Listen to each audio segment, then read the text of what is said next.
je suis Florence Touzé, je suis responsable des programmes communication de marque à Audencia Sciences Com et co-titulaire de la chaire RSE Audencia. Le concept a déjà quelques années, mais sur le terrain, il reste beaucoup à faire. Pour la plupart des entreprises, la responsabilité est un cheminement.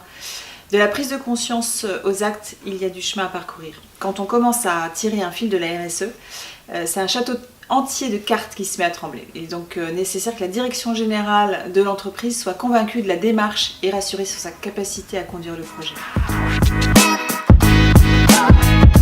Le marketing n'est que ce que les entreprises en font et il y a encore beaucoup de progrès à faire en la matière. La démarche RSE propose une pensée marketing très transversale qui repense la raison d'être de l'offre et l'ensemble de ses impacts. Ce sont des approches qui cherchent à répondre au mieux aux besoins des usagers en maîtrisant toujours mieux et le sourcing et la fin de vie des produits. Là où on a vraiment avancé, c'est que nous savons aujourd'hui que ces démarches aboutissent à des performances économiques remarquables et qu'elles produisent de l'engagement, de la valeur de marque et puis aussi beaucoup de fierté des collaborateurs. Les entreprises qui témoignent dans le livre blanc Réussir avec un marketing responsable le montrent bien.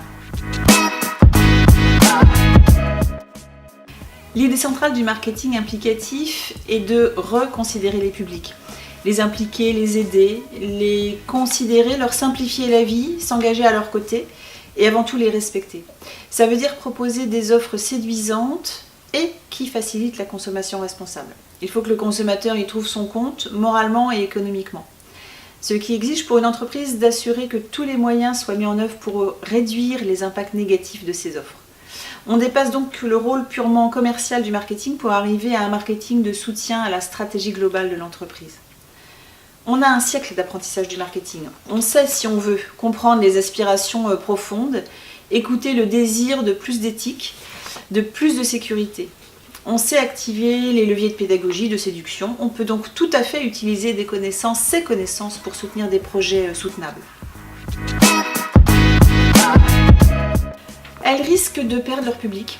On voit aujourd'hui que les grandes marques traditionnelles françaises sont challengées par des nouveaux venus qui ont choisi un autre ton, qui peuvent justifier de leur comportement et de leur mode de production. Ces challengers construisent une autre relation. Ils construisent le succès soutenable par la satisfaction durable de leur public.